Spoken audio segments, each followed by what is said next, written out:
This is a kangaroo cemetery. Yeah. There's nothing but just bones and skulls everywhere. So it's teaching this law. It's saying like, now this country's been burnt the wrong way, you better burn it the right way. We're gonna pop in and see the owners who allowed for the cultural burn to happen on their land. I'm so lucky that we still have a green patch. So lucky that animals have a place to come. I feel guilty because of other people that have lost everything. Australia is in the grip of one of its most devastating bushfire crises. 29 people have been reported dead, and 25 million acres of habitat have been destroyed. But fire is actually needed for many of the country's complex ecosystems to grow and thrive. Aboriginal people here have used cultural burns for over 50,000 years to maintain a balanced environment. But they say traditional knowledge has been stamped out since colonization, and they're urging a revival to help save lives. This is evidence, and the people in power have to listen now. It's time, because it's the only way we're going to prevent such disaster from happening again.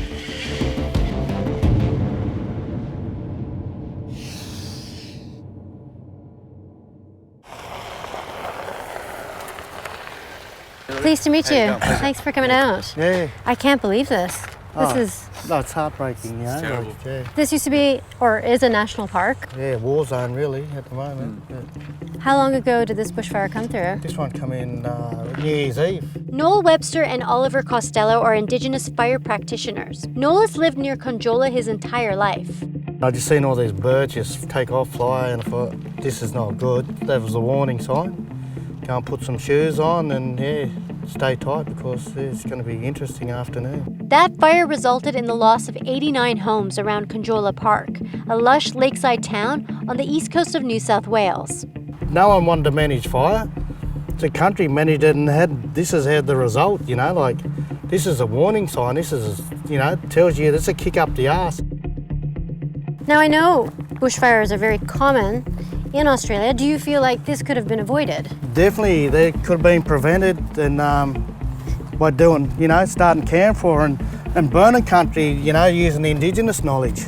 That's what we need. We need to burn more often. We don't want to burn like this where everything's dead. And what was it about this forest that was so vulnerable to being scorched like this? It's the intensity of the fire. The fuel loads in there were extreme. It was just going to go and it was going to run and it was going to take off. And, when you say fuel, that's the debris, that's the leaves, the twigs, everything on the forest ground? There was animals here and they tried to escape, but there was no outlet for them. There was nowhere they could go. We got a carcass from a kangaroo. Really? Yeah, look, didn't make it, you know, like burnt to a crisp. That's how hot the fire was. Wow, See the tail? there's the tail.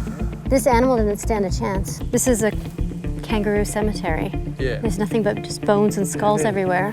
It's heartbreaking. A lot of the animals. The Lake Conjola fire was where this iconic photograph of a kangaroo escaping was taken by photographer Matthew Abbott. 2 weeks later, and still the ground is hot to touch. That is really hot. And that was, how long ago was that? I'm not good with maths, but Couple of weeks. It's really warm. and it's going to continue. But that's to cook also, like I was saying before, from the sun. From the sun, because there's no protection. Our canopy provides shade. Our grasses hold moisture, and that allows for all the evaporation to get up in the atmosphere, and that's where our rain comes from on land. But when we go out and we cut down forests, we got no leaves here for evaporation, or these trees need the leaf for photosynthesis. There's none of that, so any moisture that we may have is gone. This one was from lightning strike, and so lightning come down. He was the fire teacher and the fire law, so he teach you how to work with fire. And if you don't work with him or don't understand or accept his teachings, this is the result. Part of the traditional knowledge of Indigenous peoples across Australia is to care for the forest floor by seasonally burning off fire fuel. That's grass tree. That's the fire stick. He's the first one to come back. He's giving you a tool to come back and ignite your fire straight away. It looks like some kind soul has left some food here for any wildlife that may remain. Not a single bite has been taken out of these apples. There are the ants. Noel was saying the ants are the first creatures to re-emerge after a devastation like this. They're doing their job trying to make sense of this landscape. You can tell that no animal has survived this bushfire.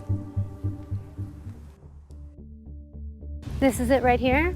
That's the house, yeah, on the side of the hill there. Wow. There was a little two-storey place that we built, and it was home for 18 years. I can't believe this. There's absolutely nothing left. No, nothing left of the house, and try and find the roof. Disintegrated, it's dissolved. I grew up in a little shack in the bush and never feared a fire, where our dad showed us how to look after the land and burn it. You know, this place is designed to burn. We need 80% of these trees and that we have need fire to crack the seeds and to put the ash on and to germinate. But you must look after it. Were you keeping up your traditional fire practices around your home here? Not allowed.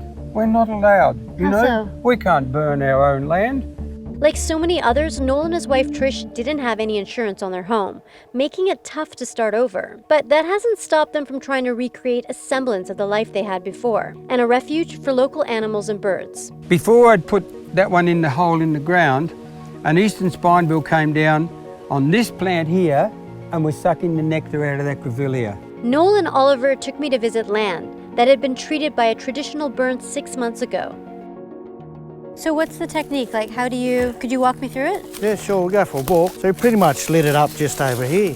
Once we all felt really good and we knew what the fire was doing, yeah, we put a couple extra little spots in, and just because we knew it wasn't kind of connect and join.